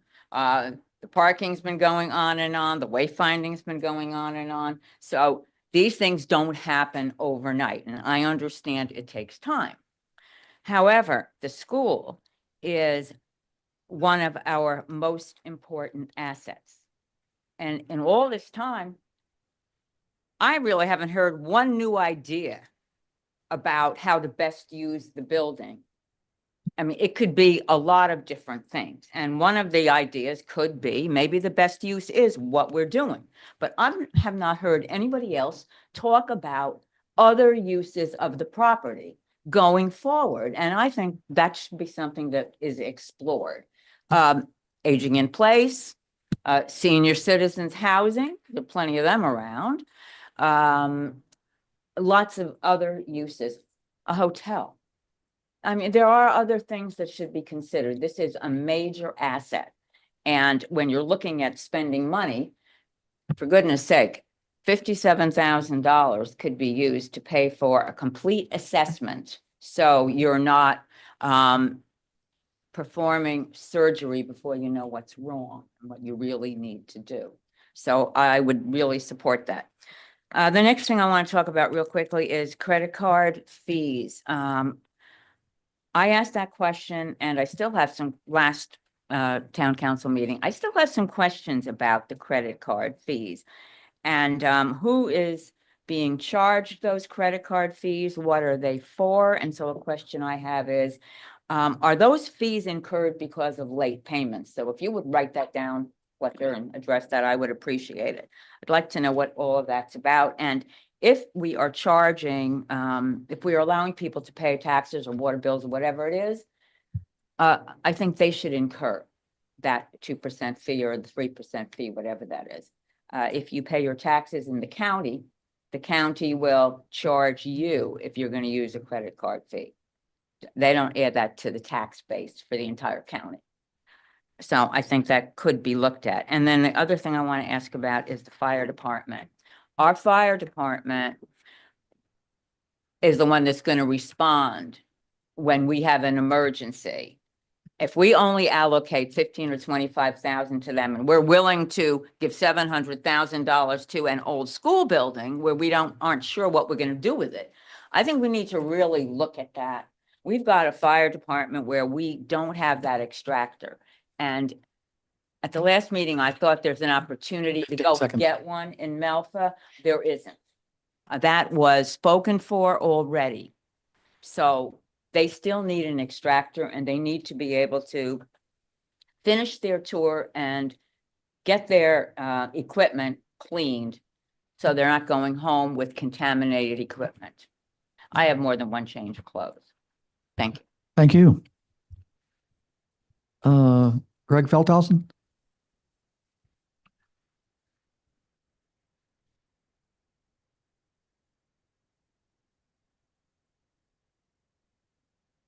Greg Feldhausen, Ames Street. I don't have a whole lot to say. Much of it will come at the June 9th meeting, I expect. But my heart has been opened by the comments that have been made tonight, where people, I think, are finally honestly stating what it is that concerns them about this community. Thank you, Omar. I would be hopeful that these kinds of dialogue continue. It's something I've been begging for a couple of years now. Something I'd ask for from Miss Labadie and the school, the Friends of Anancock School, is to have them come forward with a plan as to how they are going to come up with the money to repair that school. It's a fantasy. I've said that before and was chastised for it, that we can all expect the school to come up with the bill and pay for that repair that's needed. But there has to be a plan. It's been suggested again that a thorough appraisal of the building be done, which I think is like logical. As a doctor, I didn't operate until I knew what the problem was. And I don't think anybody here right now knows the extent of the problems. So I'd ask again that a fair appraisal be done of that building, a plan be made by FOS as to how they might repay the funds logically as opposed to aspirationally. And we can all discuss this at the June 9th meeting. Thank you. Thank you. Mark Sinclair.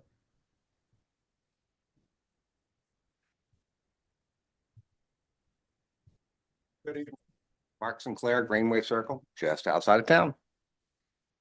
First of all, Mr. Mayor, you were asking what was the most urgent need at the school. And I think you're right that the heating and air conditioning is the most urgent need. But you can't replace that without doing the windows. Because you can't get the most efficient systems for heating and air conditioning unless you replace the windows. So I'd say that's an important one as well. Well, here we are talking again about getting another survey done to the school. So we'll spend another $50,000 on the survey. And as the letter writer was asking, he said, after you do the survey and after you have the loan and after you do the improvements, well, then every year you need another annual survey at a cost of $1,000 to $5,000 a year. And then every 5 years, you need a comprehensive survey at a cost of $10,000 to $30,000 a pop. And every major event, whether it be weather or renovation, every time you have a major event, you need another survey. And that's somewhere between $2,000 and $15,000. And let's not forget that you need a specialized survey every 5 years, and that's between $500 and $5,000. Extrapolate that out over 20 years, and that's between $72,000 and $215,000 in surveys they want you to do. And that's on top of the $50,000 to begin with. Let's take the survey that we have, let's work with it. When said maybe the school should come up with a plan, well, they did come up with a plan. They went out and they got quotes. They came to you. They had the prices to repair the heating and air conditioning, the windows, and the electrical. They had all those quotes. You kicked the problem down the road again. So here we are again, trying to come up with a plan. We have come up with a plan multiple times. We keep presenting them. And they're not even considered. They're just rejected. So I don't know what you want them to do. I hear that we need to prioritize at the school where our money goes. Well, it's funny. It's the people that donate the money that prioritize where the money goes. If you're going to give me money for a pavilion, I'm going to build a pavilion just because we need one and it goes well. So it's driven by who's given the money. And on top of that, you can't raise money for a building you don't own. How many times I got to say the same thing? Last but not least, I find it interesting that the school is being talked to about priorities and priorities for their money. Well, you all spent a couple $100,000 on a welcome center. Hadn't even welcomed a person. Been done for 6 months, sitting over there empty. Not very welcoming to me. Thank you now. Thank you. Okay, that concludes public comment. Oh, you're right, and I went right by you. I'm sorry, I went right by both of you. No, Judith was first, yeah. I'm glad you called me. I checked.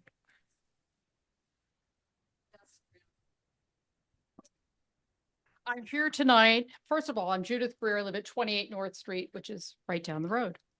I'm here tonight to bring attention to an issue that's been troubling me for some time, and that's the traffic issues, particularly on North Street. And I look to my friend, the town manager, who's my next door neighbor. We've owned our home, 28 North Street, since 1997, and have lived here full time since 2005. During the course of these 28 years, we've seen lots of changes in Onancock and in the traffic patterns, driving speed and courtesy of those behind the wheel. These days, North Street is not only extremely busy, but it's the speed, carelessness, and the distracted driving that's making it increasingly dangerous for residents, pedestrians, pets, and wildlife. Plus, there appears to be a lack of enforcement that accompanies this danger. I routinely walk around town and have noticed that in certain locations, the mechanical speed reading sign for speed limits is posted, but not on North Street. Additionally, we are the recipients of the daily rush to work and post-work, quote, gotta get home from the Commonwealth. You should see it some days. Let's not forget the school buses, farm vehicles, and assorted motorcycles, which don't do the speed limits. And when the season picks up, golf carts enter the mix as well. So what should we do? For a start, I'd like the town to please start enforcing speed limits that are already on the books and focusing on distracted and careless driving. Going forward, I'd like to ask the town to investigate and invest in traffic calming devices for North Street. No, they're not popular, but neither is getting hit by a vehicle. Something's got to be done. Additionally, as I study the traffic in town, I'd like to also bring to the council's attention several other areas that should be examined. Crockett Street is also in need of some focus. The egress onto Market Street is routinely approached by vehicles that seem to be unaware that pedestrians are walking on the sidewalk. On several occasions while walking the dog, I've nearly been creamed. And that's not an imagination. It's people careless driving. But the Crockett Street exit onto North near the Blarney Stone also needs attention. Drivers routinely pull out too quickly and pedestrians are often at risk. And it's difficult for both drivers and walkers to adequately see each other. And this includes all the traffic from the DMV as well. Perhaps better signage or enforcement. Take a look at that. And last but not least, U-turns on Riley Street. Again, drivers routinely overshoot the shopping area, make a head first into Riley and back out onto North. There have been some really close calls, including one with a golf cart. They let a little child ride a golf cart and he shot the stop sign while we were backing into our driveway and it was a whisker. Never solved. Thanks for your time and attention to this matter, and I look forward to seeing these issues addressed. And I have my contact information. You all know how to contact me anyway. And please, I really, really, really would like you to look at North Street. It's become a real pain in the rear end to deal with. Thank you. I like that. Thank you for your comments. Paul, last but not least, sorry. Actually, I should tell everyone here that it's a small wonder you blew my name off because I frequently sign up to talk. And then everybody else talks about what I was going to talk about, and I see no reason to extend the session. I'm Paul Weitzel. I'm at 30 Meadville. I'm a member of the Planning Commission, but I'm speaking as a private citizen. I would like to thank again the discussion about both the topic and the placement of the murals. And what I'm here to do actually is to ask that the town council uses its moral suasion with Main Street in the placement of some of the murals. And so if we want to celebrate diversity or inclusivity, we would probably want to put the mural in the downtown area. And it was nice to hear Mrs. Labadie speak about the inclusiveness of FOS, because there's a lot of blank space on the building that might be a good spot that is a community draw for the mural that would perhaps show everyone who has had a hand in an Hancock. I would defer to people who have more higher sensitivities than mine. There's also the Roseland as you come in from the east. The Roseland is a big blank space. I have no idea, and I apologize, what the old House of Deals looks like coming up from the wharf, but I think there are a lot of windows. So that's out. And across the street from the Roseland, in between the, there's a tree there, but there's also, I think, the Baptist church and a big blank red wall, 66 Market maybe. And that could also be a spot for a mural that celebrates inclusivity for all in an Hancock. I'm not asking you to spend money. I know it's a Main Street. It's a Main Street decision. One of our council members is highly involved in that. I'm just asking you to use your moral suasion to help us cite that in an appropriate place. And that's much longer than I wanted to talk. Thank you.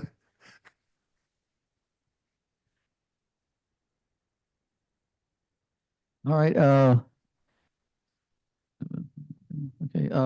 Mayor's report. I don't really have much. The couple things coming up. There's a thing coming up at Friday night at Car Place. Everybody's probably aware of that. Free concert at Car Place. Music on the Lawn. Yeah, right. I think that's it. I don't know, 6 o'clock. a couple of us are going to go up on Friday and meet with Senator Warner at a community event up in Chincoteague. Express our concerns about what's going on with small towns and things like that. So that's something we're looking forward to. I think there wasn't really any report. Debbie is going over on Friday for Sale 250 to kickoff. What's that? The kickoff for? Youngkin's press release for the official 1 year until sale 250. So they invited all the affiliate harbors to come over and meet Youngkin in a reception. Right. So we're going to be a lot from the our Sale 250 committee for stuff going on at exactly about a year from now. Okay, so that's about all I have from Mayor. Town manager's report. I guess the first thing I got the list of things that cover these real quick. Let's try. The cost of the visitor center and the police department was, someone mentioned that was at 1.2 million. It's about 500 each. Okay, so we are about close to, okay. The $57,000 in the line, right, that was not That's OMS. It was mislabeled. mislabeled, okay, Yeah, all right. but That it was Main Street. Yeah, that was not for the school, yeah, Mm. okay. Okay, thank you. Yes, yes.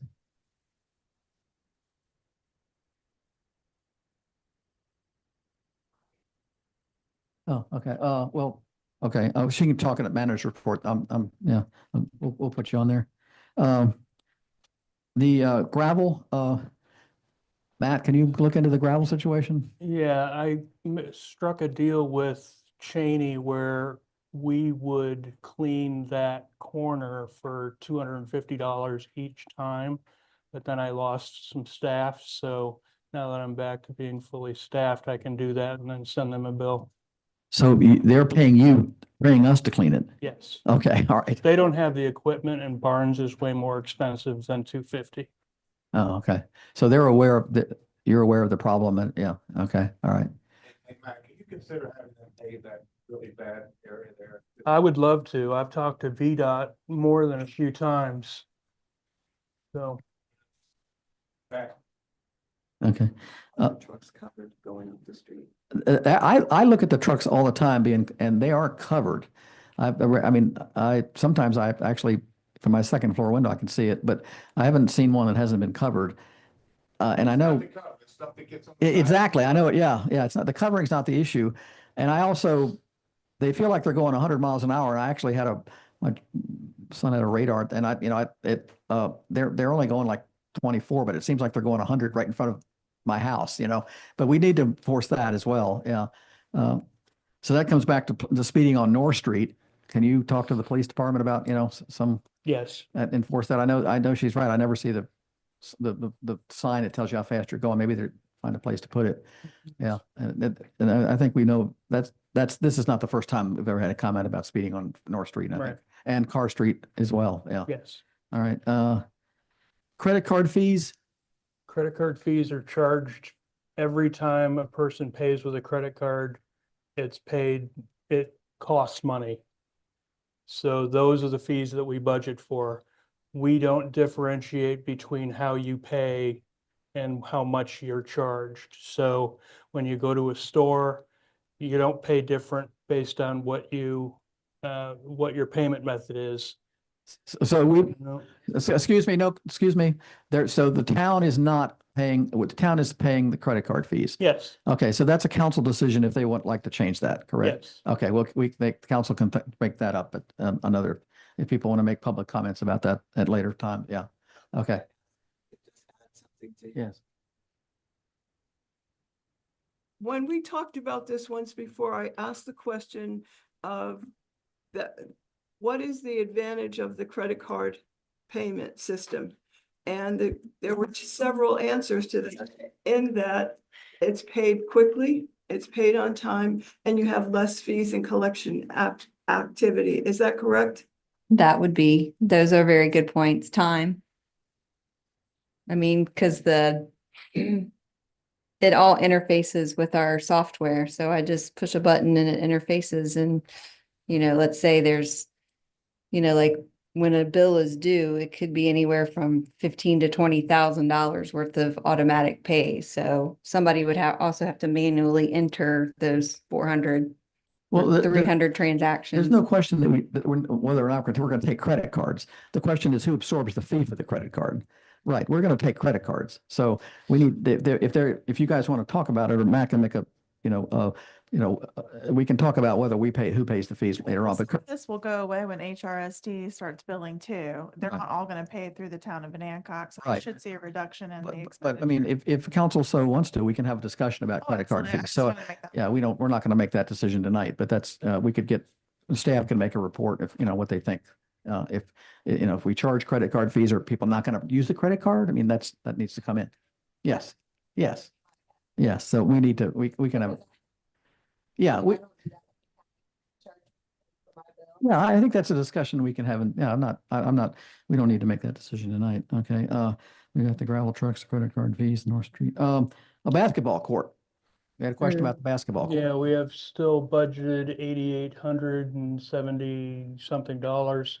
That's gonna be enough for our guys to shape the court and get the 57 base underneath, and then get our driveway paving guy to go and make a full-size court. So we're still on the plan to do that. Yes, sir. Any timetable on that? No.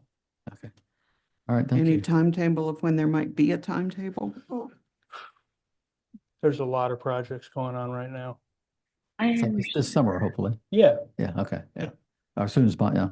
All right, and the final thing is the mosquito spraying, and I don't want to get into a big discussion about mosquito spraying, but council needs to think about if we want to bring this up for discussion. We've heard a lot of comments about mosquito spraying. It's completely up to this council about how we handle that. So if you want to put it on the agenda, let me know, please. Okay. Yeah. Well, we're not going to make any decisions tonight about it. There were some comments about what time we're spraying.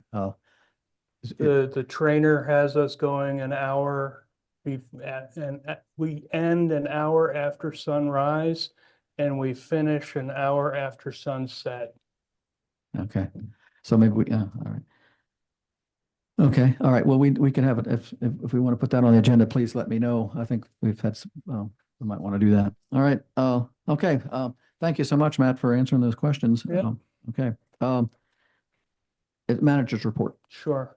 Financially, we're almost exactly on budget if you remove the sewer activity. We're 83% through the year. We've expended 83% of our expenditures, and we've raised 83% of our revenue. So we're right on budget. We've got 2 months to go. I don't know of anything coming up that's gonna deviate us from lining up with last year's budget. So I'm comfortable there. There's nothing that I can see in the horizon. Is it the appropriate time to ask questions about the budget? Or do you want me to wait until he's done with the whole thing? Yeah, let's wait for him, yeah. Okay. I'm just gonna go through a couple of the line items in my written report. The 3-hour parking signs, I have to change that. They've arrived, so we're gonna be mounting those hopefully this week. We had one of the volunteers at the school called DEQ and asked for a field measurement of the RPA to confirm that his deck/ramp at the back of the pavilion would be outside the RPA, because that was my instruction. And the DEQ came up and measured, and it looks like the survey was, spot on. So he's altering the shape of his deck/ramp to stay outside the RPA, so we don't have that issue, and we've got DEQ that measured it, so it's not anybody local. We did fill the 2 vacancies that we have. We filled the public works with a young man named Morgan Rose. He's been working hard for the last 2 weeks with us. And we filled Mary Ellen's role. She's retiring on June 30th, for those of you who didn't know. Hannah Ayers is accepted the position. She's coming to us from Taylor Bank. Do you remember the Ready, Set, Go grant that I'd won that gave us free engineering for 2 big projects? Well, we've downgraded those projects because last time I told you that the numbers came back completely unreasonable. So I downgraded it to be 8 crosswalks from Hill Street to downtown. And that's going to be the traffic calming that I think we need up in those areas. So we are going to, in all likelihood, we'll get the grant for 8 ADA compliant crosswalks. But we downgraded it from, connecting the sidewalk all the way around King Street to Market Street, and using the road diet and getting parking spots up by Maurice and things like that. The cost was prohibitive. So that's what I got. Miss Lisa, what do you got? Okay, first question. And I think you had told me before that the historical numbers are based on budget, not actual. Is that correct? No, they're actual. They are actual now. Okay, excellent. Underneath administration revenue, I see the bank sales tax or bank stock tax has not come in yet. Are we expecting that this month? Yes, Okay. it comes in May. I didn't remember what the timing I was. just got an email about it too. Oh, yeah. Okay. And then I see water tower rentals. We've got nothing booked for the year. Isn't that what Verizon's paying us? It's like $1,200 a month or something. What was that? Is that? Pay They pay $1,440 a month. I'm not exactly sure which account it goes to, but we do get It's under. rental. Well, there's the rental of town property and then there's the water tower rental. Well, the water tower rental is AT&T, and we sold that right a long time ago. Okay, so but you budgeted $6,800 for it. So that's why I was wondering, is something not getting placed in the right place? Let me look at it. Okay. And then I wanted to make a comment about the Virginia Community for the Arts. I don't think I know many moons ago, I used to have to go out and ask people to apply to get that grant. And I see that we haven't spent anything this year. I know it closed in February. So if we could make a better effort next year to get that grant out into the hands of those art programs. Okay. And I have other questions, but I can email you. I didn't get a chance to get to that today. But All right. so we can get to Thank that. you. But thank I you. appreciate it. Hey, Joy, do you have any questions? Yes, I do. Matt, you've answered my question about, if you recall at last month's meeting, I brought up about the King Street project and asked if that was carved in stone, and if not, we could consider a sidewalk from the end of Ames Street to at least Crescent. You answered my question about who we is when you say we have downgraded the project. I think it's more like that should be I have downgraded the project. Should that be a council decision where that funding will now go? Well, it's going to be if we get awarded the grant. Council did not decide to move it to that or to apply for the grant. Okay. I thought the only one I remember is well, I don't remember the other. I remember down at the wharf, you said it would be a ridiculously large Yeah, it number. was $3 million.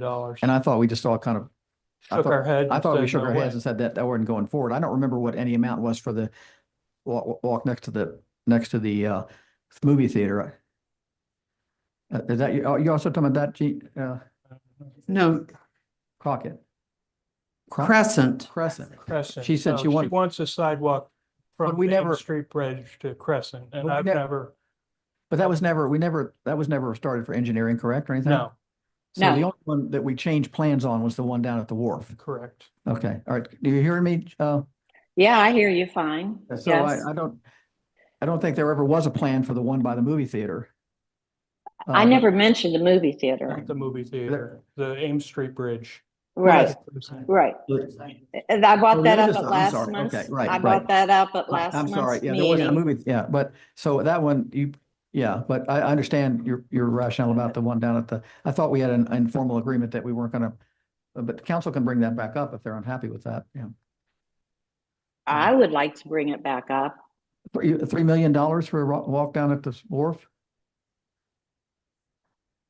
no, my point is that I understand, Mr. Spuck, what you've done is you have shifted the grant application from the King Street sidewalk to the crosswalks, which Well, I actually, support. they were two separate applications. Right. And I dropped the one for $3 million and I continued the one for the crosswalks. The crosswalk has always been a Ready, Set, Go grant that we were awarded. I did not realize that. So where are you planning on, and I think this would be more appropriately discussed in council, is what do we want to if we drop the King Street sidewalk, and do we want to consider other applications for that? The thought. So I thought it was two requests. One was for the King Street that we all just shook our head at. And the other was that we had asked for crosswalks and Right. VDOT came back with a total rework of the part of Market Street between Hill and Right. roughly Right. Far in excess of just the Hartman or crosswalks that we had something. asked for. And Right. so That is my understanding And- also, but my and we- question is, can we consider sidewalks? Can we consider the safety of the residents of the town? That is a heavily traveled walking path, not only by residents in town, but people from out of town come in to walk, and it is quite dangerous. And, I am talking, Ames Mr. Street Mayor, Bridge. from the Ames Street Bridge to Crescent. That's what I'm talking about. So just something to consider. All right, thank you. All right, any other, Cindy? Comments for Matt? Question? No? Mavis? Sarah? yes, I was talking with a member of the waterfront committee and he mentioned a problem with the pump out Yeah. unit at the wharf. So my question is that something that there is funding available to repair? Do we need to do anything to expedite that as a council? Because it seems to me that that's an important thing to keep functional It is. in order to keep the loopers coming, and that is America's Great Loop, which is the circumnavigation of the eastern third of the country by boat. And I know of several people specifically who have done that and who I suspect are part of the promoting of it with other people doing this. So the question is, what do we as a council need to do to keep things moving, to keep that available? At Or this get it point- available again? At this point, nothing. We had a Department of Health inspection that we failed. We had a plumber come in and look at it and tell us what we needed, but we can't get that part. So now I'm pricing a new pump. Once I get the price for the new pump, then there's a grant from the Department of Health that pays 75% of the cost of a pump out station. So I should be able to secure 75% of the cost of the pump, and then the rest of it's gonna have to come out of repair and maintenance in the wharf. Thank you. Yeah. Omar, any questions from? No, I actually had one more just on his Okay. report. You noted here that you were successful in court against two of the businesses for Yep. unpaid meals and tot. Yep. What exactly does that mean? What was the recommendation? Well, we got a judgment against the Charlotte Hotel for $12,000, and we got a 90-day payment plan with OT, Okay. Excellent. And so, with a court date at the end if he doesn't Okay. make it. okay. All right. Thank you. I just want to. And I have one other, sorry. Any timing on when the Liberty Hill gravel will be paved again? Within the couple of weeks. Okay, That's thank as you. good as I've got. I've talked with him. He's having trouble getting product, but he'll just show up one day and get it done. Okay, Okay. thanks. Financial report, is everybody okay with that? Any questions about that? Police report, Yeah, I'm not gonna speak to the. police Anybody have any report. questions about, we probably can't, you saw the police report? Okay. Okay, I have one question. Anybody know what special patrols are on page 71? Is that where they do home checks? I don't No, know. it's just when they drive through the neighborhood. okay. Is Yeah. that why there are 926 of them? Yeah. Okay. Okay, town council comments. We're gonna go in closed session, but let's get comments. Omar, do you have any comments? No, not this time. Sarah? No. I've noticed several yards in town that, like the Armory, appear not to have had their grass cut this year. Would you like us to flag them to you, or are you already on top of it? I'm on top of 4, Okay, so if you're aware of any more. well, I don't know which those 4 are, but I will let you So know the by all ones that means, have shoot- my attention. Yeah, by all means, shoot those to me. We're doing door hangers and letters for people who aren't living in town. Okay. I was on the way up 13 today and noticed approaching the light for Cape Charles, there's a billboard for their sale 250 weekend. So just to say that they're out there with that. Yeah, I figured so.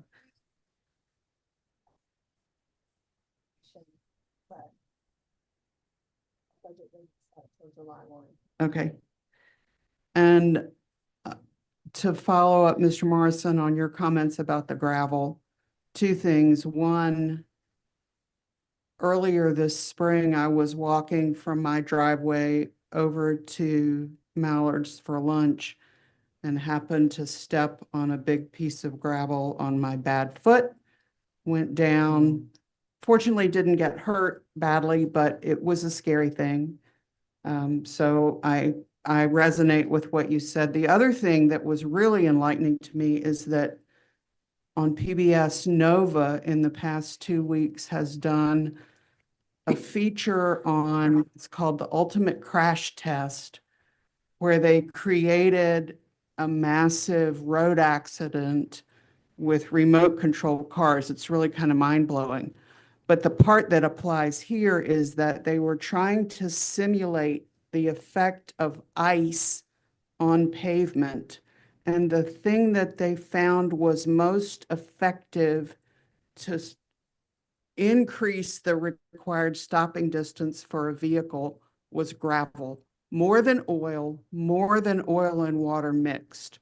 Gravel was what made the most increase in stopping distance. So that's another factor to say that we really do need to keep tabs on that and keep it down and keep it cleaned up. So thank you for the town for our part in the public works of taking that care of that. Okay, Mavis?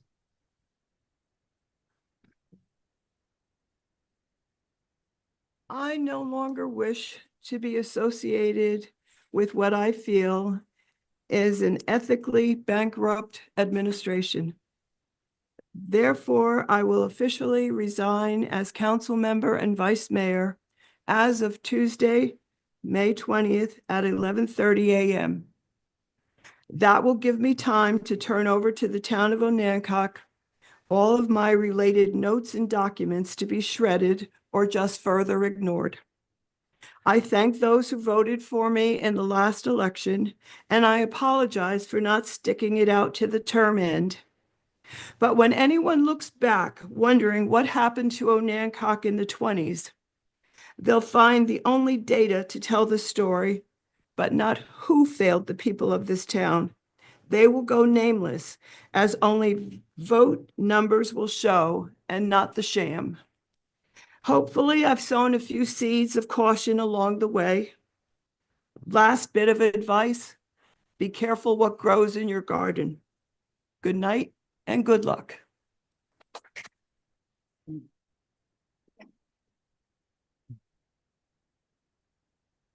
Cindy?